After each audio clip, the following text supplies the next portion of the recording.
You are back with the conversation here on Hawaii Public Radio. This is Catherine Cruz. This morning, we're focused on seeds. Joining our roundtable talk is Big Island resident Nancy Redfeather. She has over 40 years of home gardening experience and has been saving seed at her family farm, Kauai Nui Farm, since 1998. She's an educator, gardener, and seed grower for the Hawaii Seed Growers Network. And for a decade, she's worked at the Kohala Center, creating educational programs, professional development, and curriculum for Hawaii's teachers and school gardeners. Good morning, Nancy. Good morning, Catherine. Thank you so much for having us on today. So glad you could join us. And also at the table, Jay Bost. He's here on Oahu. He's been fascinated with seeds for some 20 years. He's trained and worked in seed production, plant breeding, in addition to food production. He's worked with the Culinary Breeding Network. He's visited the World Vegetable Center and has enjoyed getting down sent the tropical corn wormhole thanks to the corn seed man, James Brubaker. Bost is a farm coach with Go Farm Hawaii, training a new generation of growers on Oahu in Waimanalo. Good morning, Jay. Good morning. Thanks for having us. Yeah, I'm glad you can that you're here to be able to share some Jim Brubaker stories with us today. All right. And from the Friendly Isle, Glenn Teves is a seed grower who's been involved in the Hawaii Public Seed Initiative and the Hawaii Seed Growers Network since its inception. He's a county extension agent with the UH College of Tropical Agriculture and Human Resources on the island of Molokai. He served in this position for 39 years. He is a Hoolehua Hawaiian homestead farmer where his family grows an assortment of crops, including bananas, avocados, and vegetable seed. Good morning, Glenn. Good morning. So glad you could all join us today. And Nancy, maybe you should give us a little history lesson here. Tell us about the Hawaii Seed Growers Network. Okay, yeah, sure. So, well, for me, it started in 1994 when I was sitting in a class with John Jevons in an agricultural class in Waimea, and he was talking about a new food and agriculture study that had just come out at the UN that was predicting that by 2005, 92% of all seed varieties that were grown in 1900 would be extinct. And I was thinking, wow, how can that possibly be? Because up until that point, if I needed seed, I just went to the store and bought it. I didn't really think about saving my own seed or why it would be important. And so to think that like 92% of all the seed varieties that fed our ancestors all the way through the 1900s and earlier, 1800s, 1700s, that would be gone was just, it was astounding to me. So I decided that I was going to start trying to do something, and that was start saving seed from my own garden. So I did that for many years, and then about 2003, I decided I needed to do something for the community. So I started having seed festivals at the Amy Greenwell Garden every year, and people would come and share their seed that they were saving from their gardens. And that was all lovely and wonderful, and lots of people came, but hardly anyone came with seed because people weren't saving seeds anymore. A lot of people came to get seed to take home for their gardens, but they didn't bring seed. So after doing that for about 7 years, and it wasn't really changing too much, I decided to do something else. And there was an opportunity that came up through the USDA to put on a statewide seed symposium. And so I applied for it through the Kohala Center and got that grant. And so we partnered with the Organic Seed Alliance, which is a group of growers and breeders on the West Coast. And, of course, they do work nationwide. And they came over and helped us. And we put on a few-day conference in Keoho here called Huakahua, which means to restore our seed. And from that conference, a working group started of about 25 people statewide. And out of that group, there was 5 of us that then decided to start going around to all the islands. We did this for 2 years. We gave a 2-day course called Seed Basics for Farmers and Gardeners. And we just went over all the basics to see if we could get more farmers and gardeners growing seed again. Then after that, we spent another 2 years developing seed networks on every island, seed exchanges, seed networks. And then after that, it became pretty obvious that it was time for us to start our own seed marketplace, because we, as a group, we had so many varieties that we had been growing on our own farms and in our own gardens for many, many years, and these varieties worked really, really well for Hawaii's climate. So we started our online marketplace in 2016, and we're still going strong, adding varieties every month to the marketplace, starting to work with new growers, thanks to Jay and his Go Farm cohorts. And we're developing a bigger and stronger seed network for Hawaii's growers. So this is really an SOS. It's Save Our Seeds. Yeah, really. Well, because at that point, the only people growing seed in Hawaii is the University of Hawaii Seed Lab, and Jay and Glenn are going to be talking about that. Okay, well, Jay, why don't you run with this? I mean, talk about the different entities. Give us the structure of what's out there across the state. Okay, great. Yeah, I think, the first thing always to remember is, many of the seeds, really all of our crop seeds came here with immigrants and with immigrant farmers and, or later farmers who were bringing in seeds from all the different places that they were coming from and then, maintaining those seeds and saving those seeds. So, really in the history of seed saving here, it's farmers and gardeners who have been the ones who have kept things going the longest. And then I think out of, really early incarnations of the USDA and the Hawaii Experiment Station and the Hawaii Sugar Planter Association, yes, you can look back at these interesting old records of them starting to import different varieties of, mostly European, also Asian vegetables, trying to experiment with what would work or not. And out of that, I think, they would find varieties that did well. And then as UH started getting going and having more breeding programs, really more concerted efforts at, trying to address specific disease issues, heat tolerance issues, unique to here. And so UH got really involved in breeding varieties, and then the UH Seed Lab was born out of that, which was in the way to market those seeds to growers, which they continue to do today, and as an invaluable resource for Hawaii's farmers and growers. More recent things that have come up are the seed industry, which is mostly corn, and I think everyone hopefully is aware that they are at this point are the biggest economic footprint of agriculture in the state. I think it's contracted a little bit over the last couple years.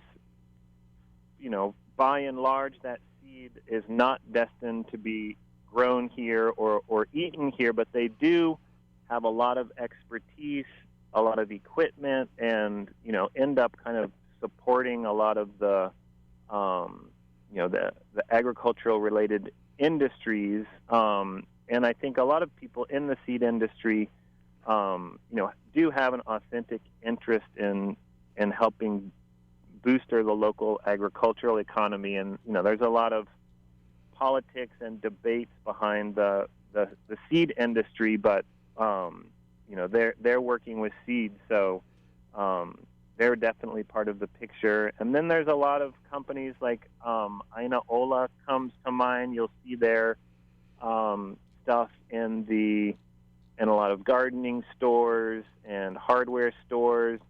They, for the most part, maybe exclusively, are buying seed from UH Seed Lab and from other purveyors of seed that has been tried here, and then they know does well, and that there's a market for, and then they're repackaging that and then selling that. So the Hawaii Seed Growers Network, as far as we know, is unique with the exception of the UH Seed Lab, and that everything that we're selling is stuff that we have produced here in the state, and have trialed here and found does well for us.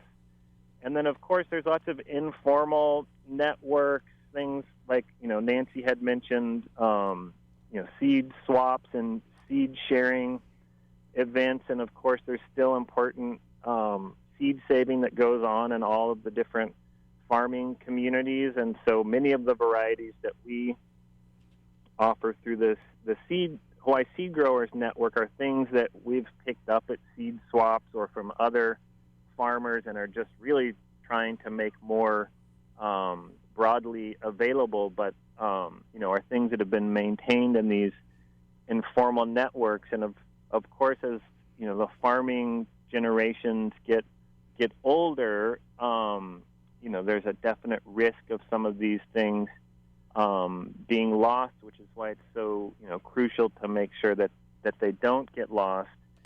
And then there's things like seed libraries. There's a number of different libraries, book libraries that also will have seed libraries where people can come bring in seed and check seed out, and the idea being you're going to grow it out and replenish it.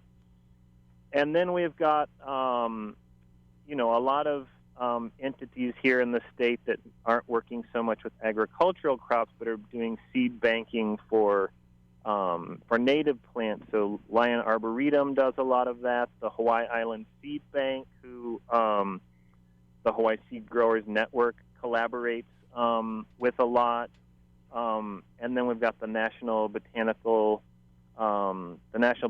Gardens on a number of different islands that are both doing seed banking and doing living collections. I think one thing that's always important to remember and point out is that most of the canoe crops are vegetatively propagated. So things like uwala and kalo and ulu, it's very difficult, very rare to have those actually go into a true seed form, and it would be if you planted that seed, it would be something different. So if we are wanting to maintain these older varieties, those need to be, either grown in the ground, or sometimes those things end up in these kind of in vitro collections.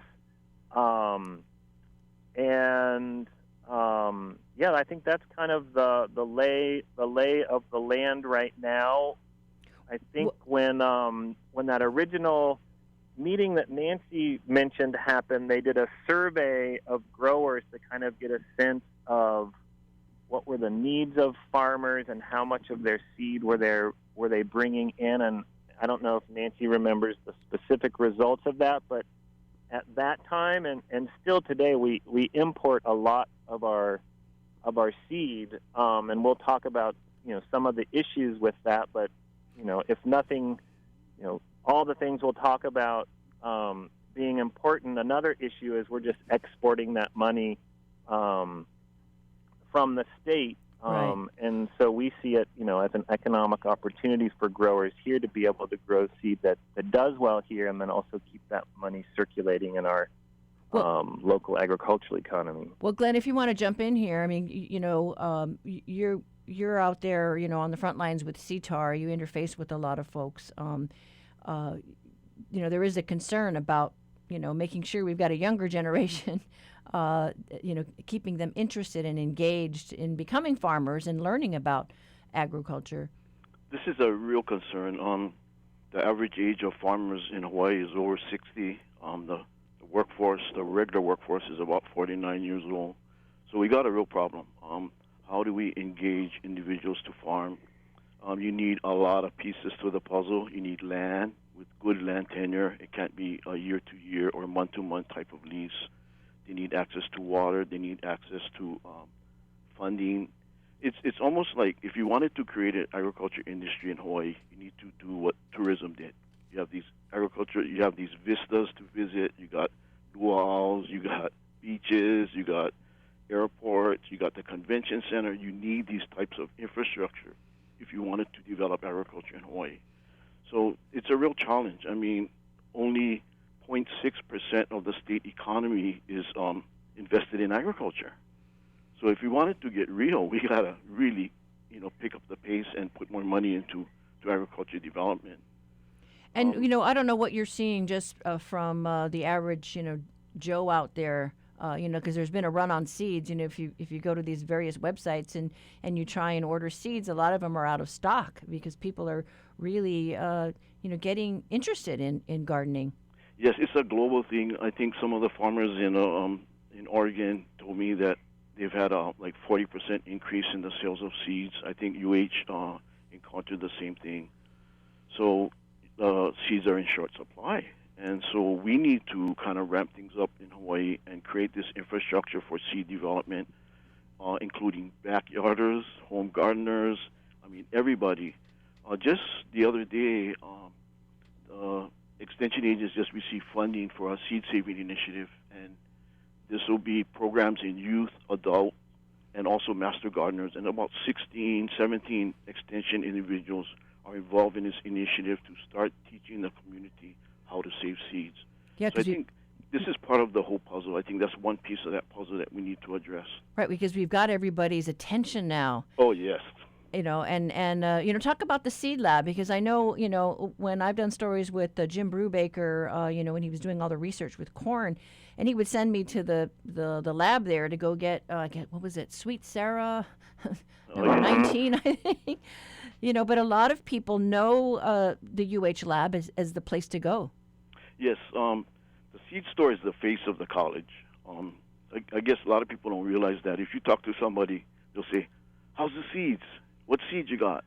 So, the seed store started, I think, in about the 80s or 90s. I remember I was still in school, and the lab was in this St. John's Hall, just one room, and they would go to the research stations and grow seed. They got people involved at the station growing it. You had breeders. Hawaii had some of the leaders in vegetable breeding, such as Jim Gilbert, Dick Hartman, and also fruit development, such as breeders like Dick Hamilton developing papayas and mangoes and all kind of other stuff. The problem we're dealing with right now is that the university is going through economic stress with the state budget issue. They have a $96 million shortfall. So they're looking at where they're going to cut. My feeling is that they're trying to preserve agriculture because they see it's important, but we still have to compete with everybody else. So I'm concerned that maybe the seed store might be one of the areas they need to cut, because it costs a lot to run this center. It's called the Agriculture Diagnostics Service Center, and they do a lot of other things such as soil sampling, plant tissue samples, disease diagnosis, and one of the pieces is the seed store. So the seeds developed at the University of Hawaii are beyond compare. These varieties were developed for specific disease problems in different parts of the island. People don't understand the difference between growing things in the tropics and the temperate areas. One of the biggest problems in Hawaii is the warm nights, and a lot of these varieties that come out of Europe cannot handle these warm nights. And basically, they go into cardiac arrest. You start hitting 80s at night. With climate change, we start getting 100-degree days and 80-degree nights, and the plants cannot handle. And we actually have to start developing varieties that can handle those kind of conditions. We've also been fortunate with farmers who develop varieties, and then we've built upon those varieties, such as Hirayama Kaichoi, developed by Chick Hirayama in Kavela, Molokai. And then we have this Nita eggplant developed by Mr. Nita, I think it was down in Waianae.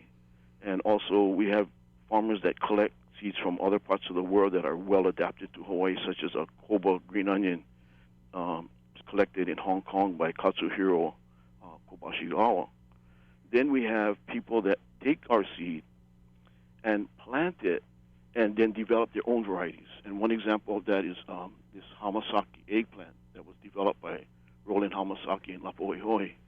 And he just died last year at the age of 99. Wow. And so we need that team. We need the community involved, finding new varieties, and we can build upon it and add some disease resistance to it it needs to be a community effort. And so I think the home gardeners, to me, are really important in this whole thing. We need to have more home gardeners. We need to engage with them. And you got all the time in the world now. And I remember growing up, and there was this childhood show on TV, Chubby Rollin'. And at the end of the show, he would say, remember, kids, to play in your own backyard. Okay, now is the time to play in your own backyard. Yes, and grow things. Grow things with our local seeds, with the seeds that the scientists, have experimented with. They know what works best, and then they make those seeds available through the UH Seed Lab and, through your networks, right? To be able to make sure that you've got a chance at being successful. One thing I thought might be worth interesting with some of the history that I think is fun and interesting that we've tried to do with the Seed Growers Network is find old varieties that, for whatever reason, the Seed Lab isn't offering. Like, we've been selling an old pole bean variety called Lua Lua Lei, which was kind of the great-grandparent of the Manoa Wonder pole bean, the Pomoho Wonder bean, what's the third one, Glenn? Why So there's all these beans, that they keep improving them, keep making them nematode resistant, making them rust resistant. But this Lua Lua Lei, which is kind of the grandparent of them all, is not available. So we've been offering that and had great luck with that. And then we've just started to offer a pea that everyone, many people have probably heard of, the Manoa sugar snap pea that the UH Seed Lab sells. And, all of us are part of these kind of national networks and have gotten to have a lot of interaction with a great guy named Jim Myers, who's a breeder at Oregon State University, and he's a pea breeder, and he had inherited basically from his predecessor at University of Oregon a variety that was labeled Manoa C. And so we've been able to find like old references to like Manoa strain A, Manoa strain B. We can't find any written record of Manoa strain C, but we now have it growing, and it's sort of this, homecoming, because as Glenn, mentioned, not only do farmers here in the state have they taken Hawaii seeds and done breeding with them, and selection, but a lot of the seeds have left here, gone to other parts of the tropics and subtropics, to Florida, because they had such good disease resistance and been used, further developed, further bred. And so, in some cases, we're doing these kind of homecomings of these varieties or these lineages that left Hawaii in the past. Well, that's great. That's a great story. If you're just joining the conversation, we're talking about seeds, and we'd like you to share your stories. Ask questions. Call us at 941-3689 or 1-877-941-3689 from the neighbor islands. Our guests in our studio, Jay Bost, he's a farm coach with Go Farm Hawaii, Glenn Teves, a county extension agent with UH-CTAR on Molokai, and educator and gardener Nancy Redfeather, who grows seed on Kauai Nui Farm on the Big Island. Stay with us. We'll be right back after a break. Support for HPR comes from Alexander and Baldwin, serving the islands for 150 years through job creation and civic support. A&B, building partnerships in Hawaii with a commitment to respect Hawaii's communities, people, cultures, and environment. All of us sometimes keep our opinions to ourselves. What happens when a whole nation does this? The system perpetuates itself by turning the victims into victimizers. Everyone becomes complicit. Conspiracies of Silence, this week on Hidden Brain from NPR. Beginning this evening at 7, following Says You. Support for Hawaii Public Radio comes from the Honolulu Museum of Art, with 3 new exhibitions at Homa First Hawaiian Center downtown, featuring works by Hawaii artists. More at honolulumuseum.org.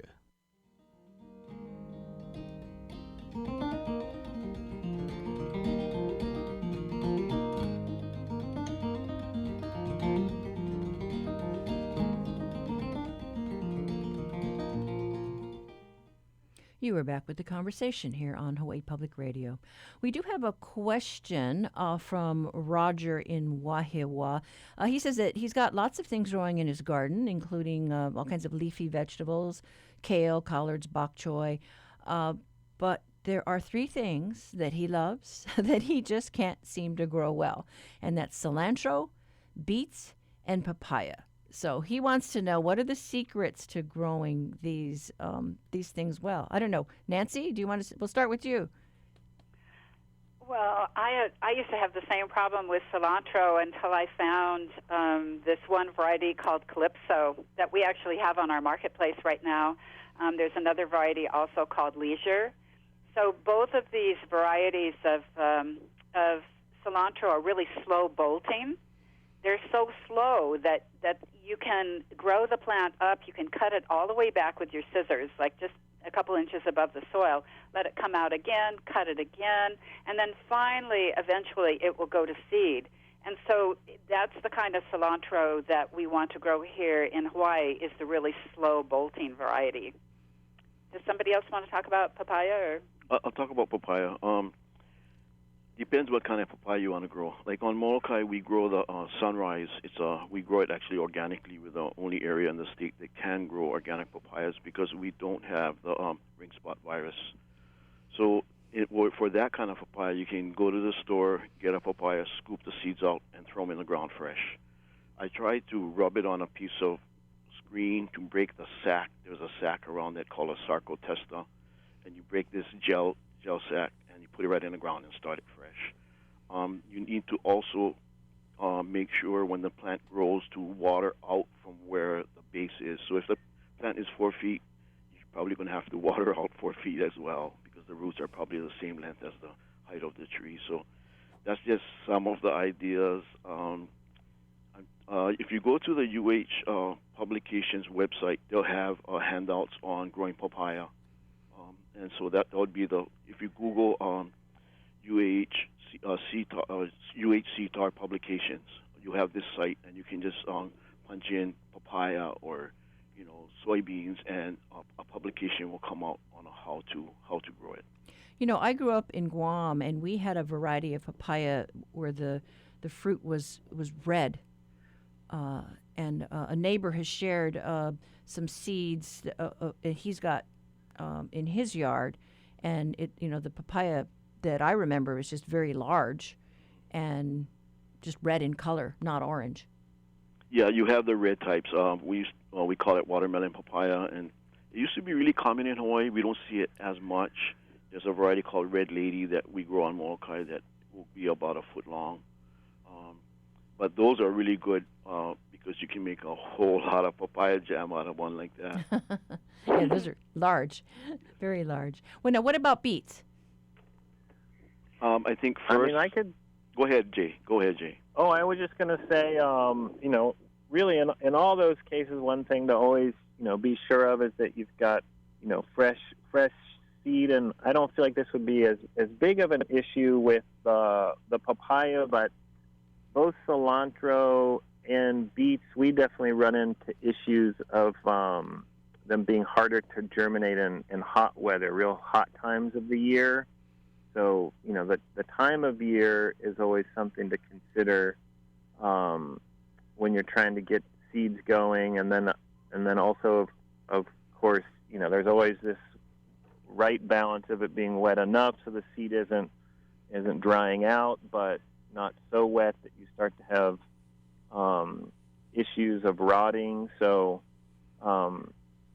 it's great to hear our caller calling in and having luck with certain things, and we all run into issues that we're trying to deal with. And I think, like Glenn said, looking at CTAR publications is a great resource. The Hawaii Seed Growers Network, increasingly, Nancy's been, and some of the rest of us, but especially Nancy, writing lots of blogs.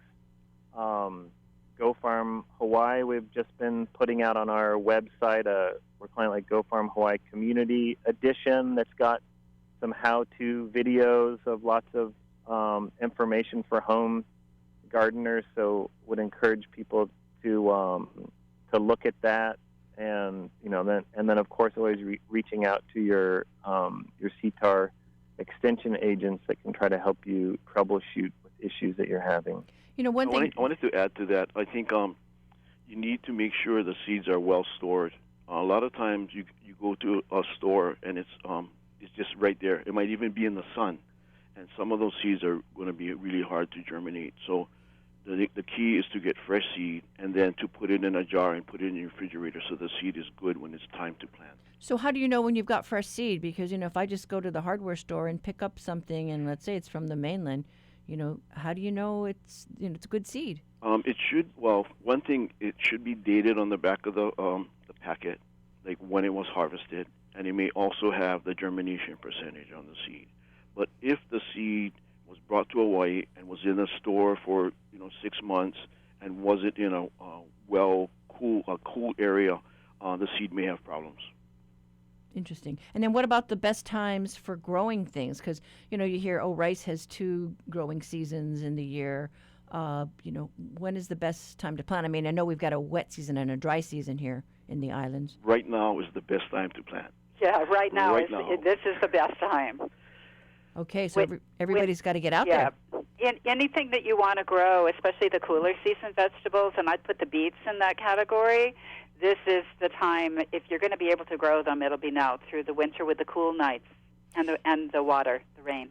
Now, what are your thoughts on the Hawaiian calendar? Because I know, that gives you a breakdown of, when is the best time to put things in the ground, whether it's a root vegetable.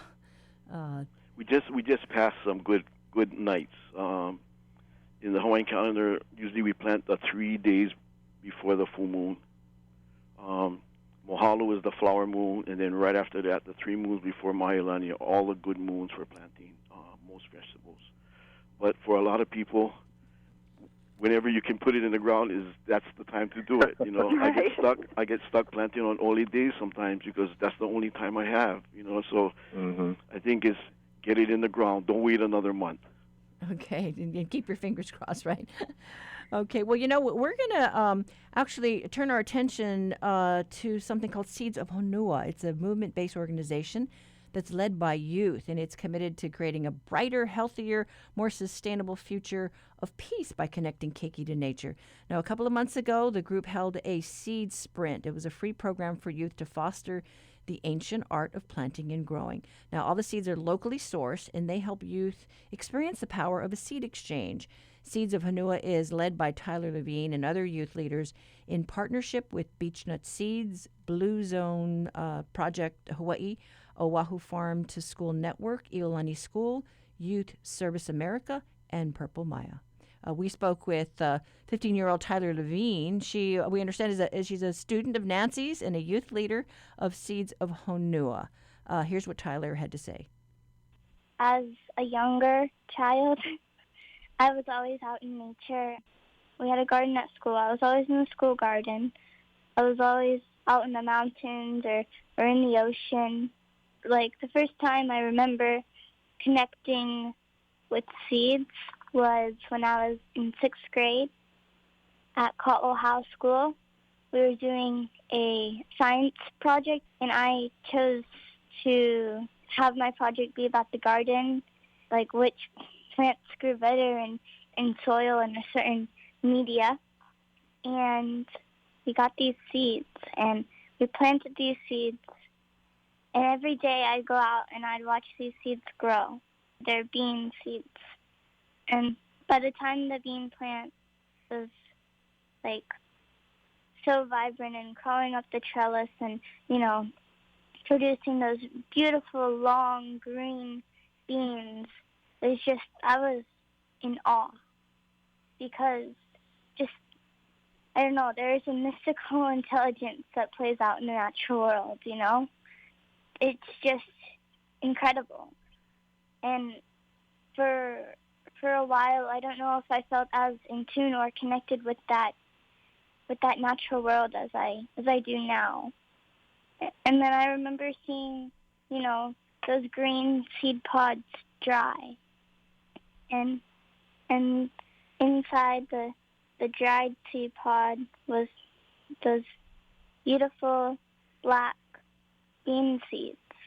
I don't know, that just watching that process unfold and grow, to me, seeds are the circle of life in the palm of your hand. Seeds of Honua, it sprouted from just this deep love and connection to the natural world. And this kuleana we all share as keikioka aina to Mama Honua. I'm always in awe and amazed at the incredible amount of just people around the world who are really taking action, and especially the youth.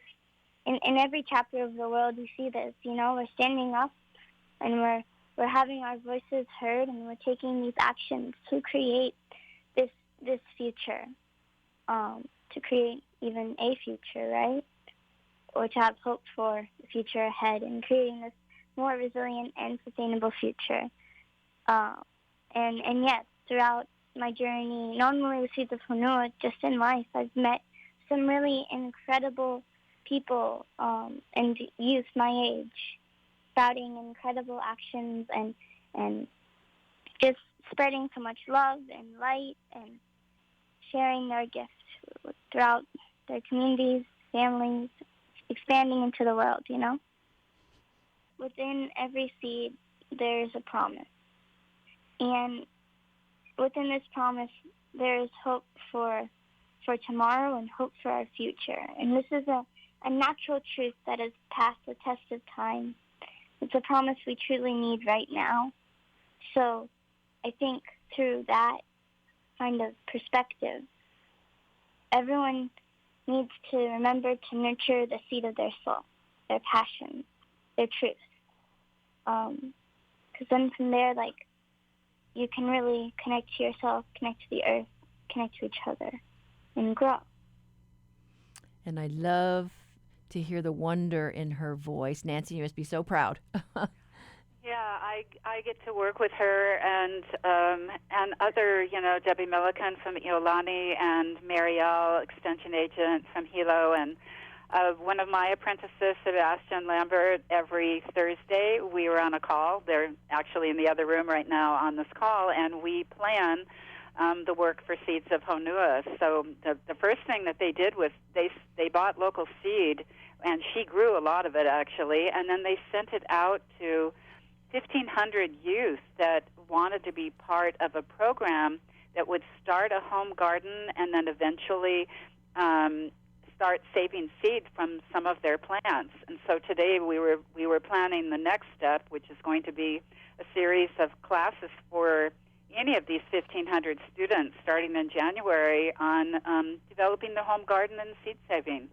So it's so I am reminded every week about the passion and the really wonder and inspiration that comes from our youth. They are so capable of doing so much. So, yeah, it's wonderful.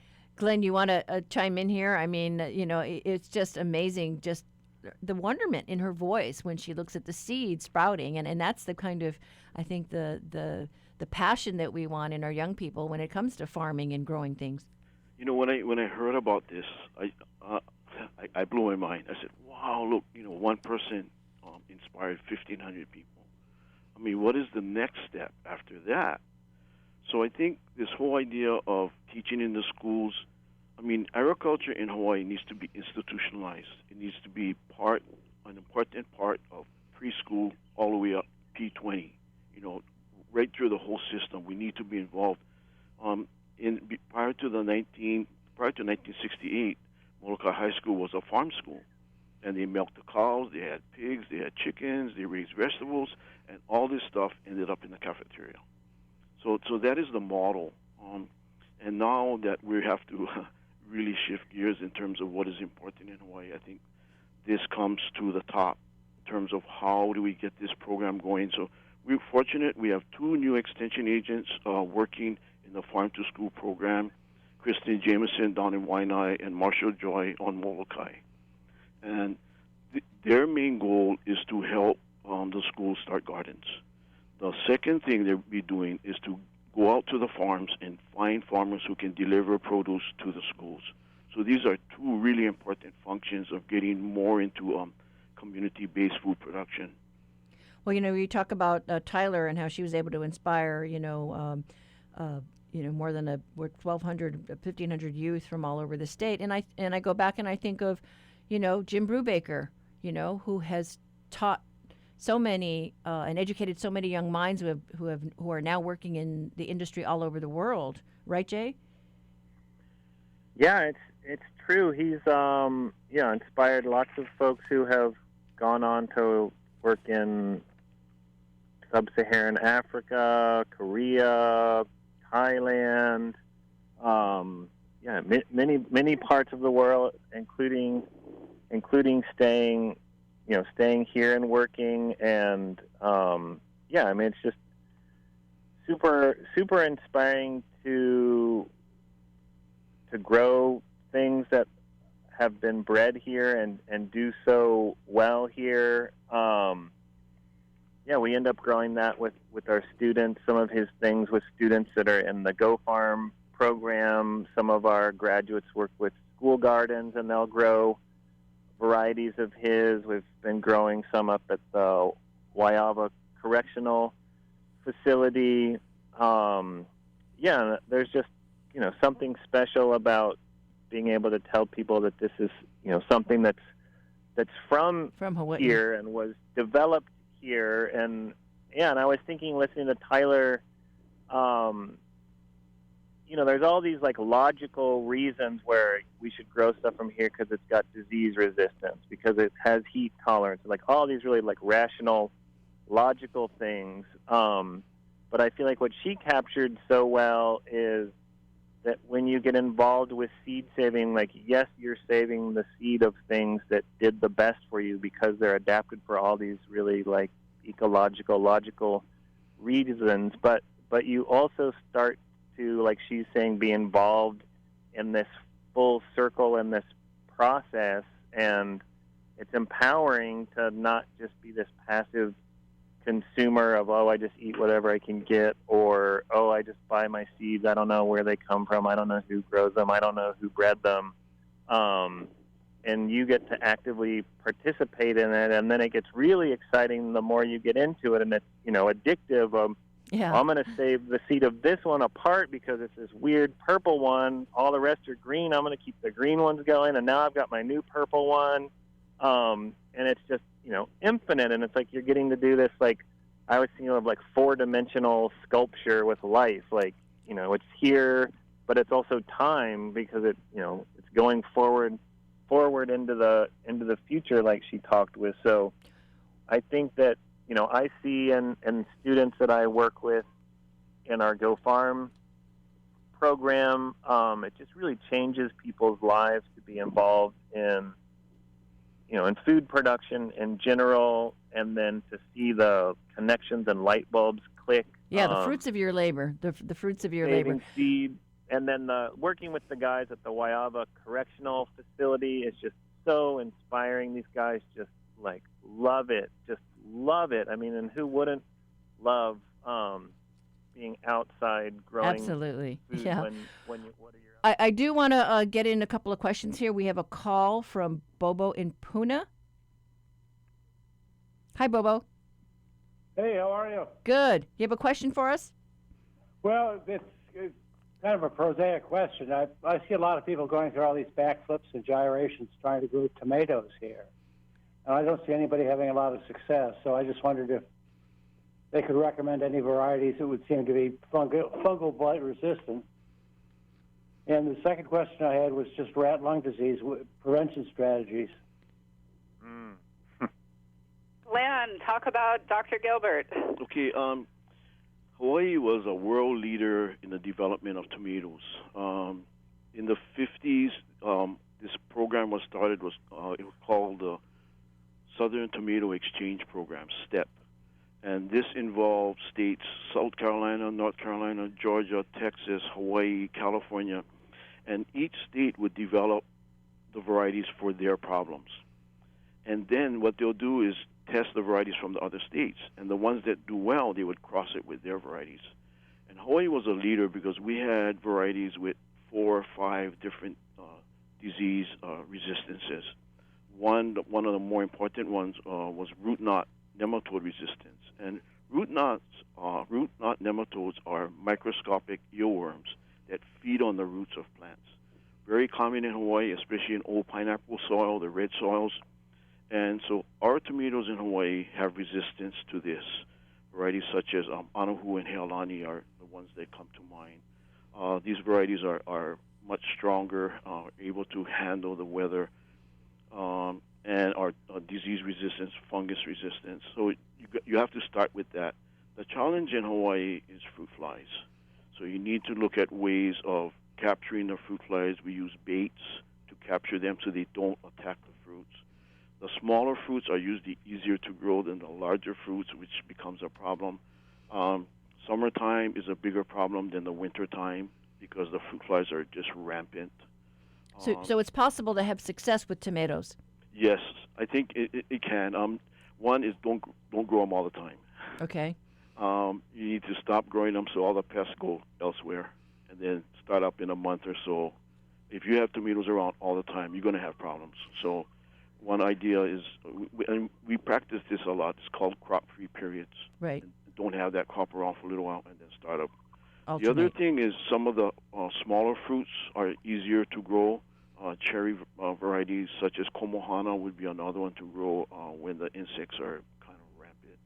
I know the Ho Farms, they're well known for their tomatoes, and I know I've just started seeing their seeds out at the farmers markets and some of the smaller shops around town here on Oahu. We did have another caller on the line. He's not on the line now, but Les from Wailaiki wanted to share that he says cilantro likes to grow in groups, plant 6 to 8 seeds together and keep moist. He says do not plant in summer. Now is a good time. Mm-hmm. Earlier this year, we saw some seeds that were sent into the state just randomly from China, and there was concern about we don't know what these things are. They were afraid of, they were possibly diseased. Any thoughts on species, outside species and invasive species? Nancy or whoever? A couple Glenn things. can do that. Yeah, a couple of things. We really don't know what happened. I suspect they were trying to say, we got seeds.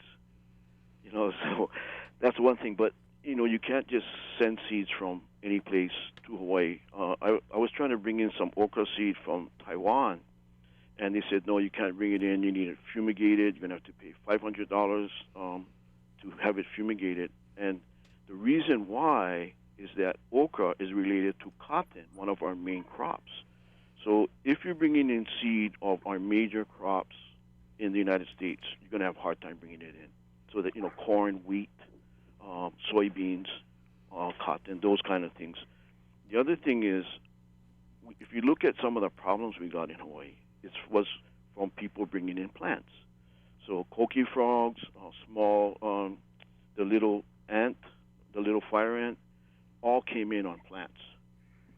So we need to really look at moving things between islands. I mean, if you're bringing seeds between islands and you grew the seeds, you know what you got, that's no problem. But if you're bringing plants, you don't know what's on them. And on Molokai, we don't have a lot of the problems because we don't have this big port of entry, a large airport with all these planes coming in. And also you have military, and sometimes pests come in on the military planes from Guam and other tropical places. So moving plants around is not a good idea. Seeds can be moved. Okay, well, we've got about 30 seconds left. Nancy, any shout out to a group that you think we should all... Yes, two things. One, please go onto our website, www.hawaiiseedgrowersnetwork.com, and sign up in the top right-hand corner for our shout-outs. So we'll tell you when new seed varieties come out, when there's resources for you, and also our monthly blogs. And I just also wanted to give another shout-out to the Hawaii Department of Agriculture, Sharon Hurd and Chair, and all of the people who have been so helpful to us with the specialty crop block grants and all of their support. They do all our seed germination work, certify our seed for the Hawaii Seed Growth Network, and also the Hawaii Farm to School Hui that works with 255 schools across the state to start school gardens. All right. Well, Thank you so much, Catherine. Well, we thank all of you. You know, Nancy Redfeather, Kawainui Farms on the Big Island, Glenn Teves with UHC-TAR on Molokai, and Jay Boss with Go Farm Hawaii. All three are seed farmers with the Hawaii Seed Growers Network. And we thank you, the listener, for joining us on today's show. And if you want to add your thoughts to today's discussion, you can still contact the Talkback line. That number, 808-792-8217. You can also email us at talkback@hawaiipublicradio.org. And if you want to listen back to today's show, check out the Conversation podcast at hawaiipublicradio.org. I'm Catherine Cruz. Join us tomorrow for more of the conversation.